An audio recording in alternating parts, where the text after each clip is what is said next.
Thank you. Yeah, lower this tab. It's just so moving to hear so many profound and sad but hopeful stories.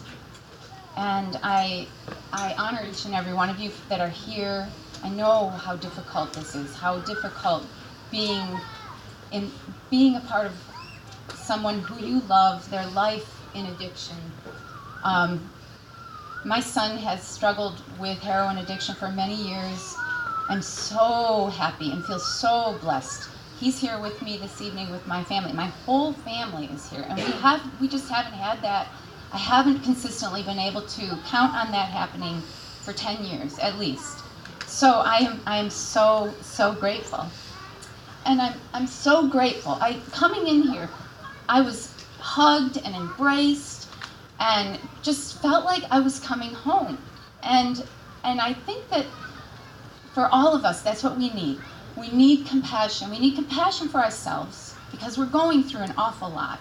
And then when we can share that and we can give it and receive it from others that understand, that is so powerful. And that is another thing that's helping us to build this cohesive army and strengthen one another and just be able to appreciate what the strengths that we're finding in ourselves. And so I'm really honored to be able to have been asked to come to share a couple of poems. They are written by the same poet. His name is John O'Donohue.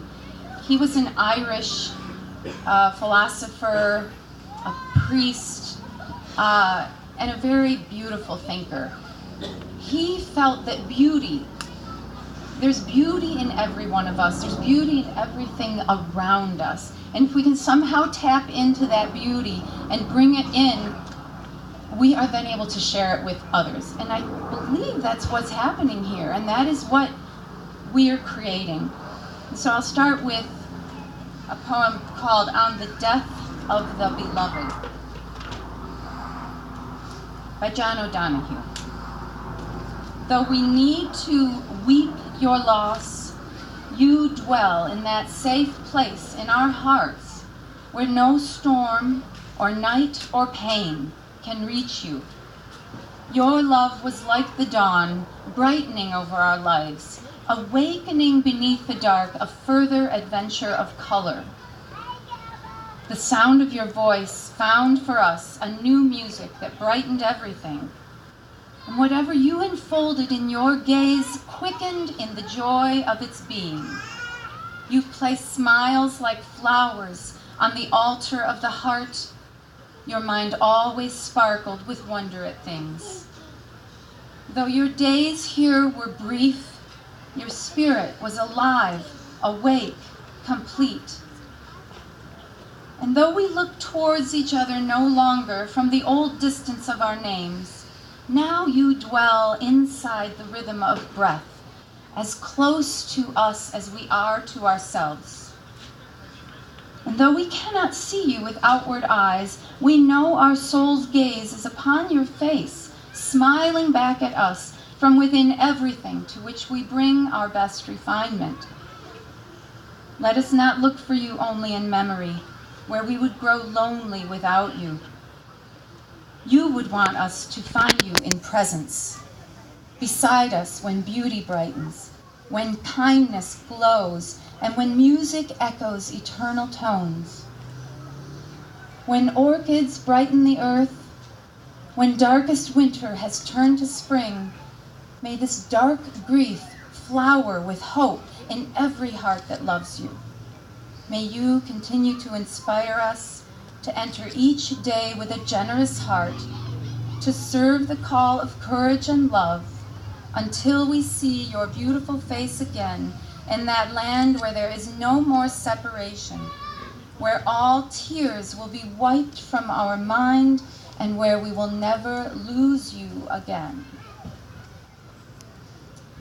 And the second poem that I'd like to share is called Binat, which is a Gaelic word meaning blessing. again by John O'Donohue. And I made copies of these poems if anyone would like to take them with you. There are some back at the purple table. Blessing. On the day when the weight deadens on your shoulders and you stumble, may the clay dance to balance you. And when your eyes freeze behind the gray window and the ghost of loss gets into you, may a flock of colors, indigo, red, green, and azure blue, come to awaken in you a meadow of delight. When the canvas frays in the lifeboat of thought and a stain of ocean blackens beneath you, may there crumb across the waters a path of yellow moonlight to bring you safely home. May the nourishment of the earth be yours. May the clarity of light be yours. May the fluency of the ocean be yours. May the protection of the ancestors be yours.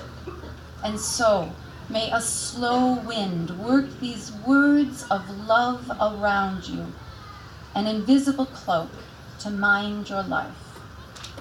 Thank you all so much for letting me share those.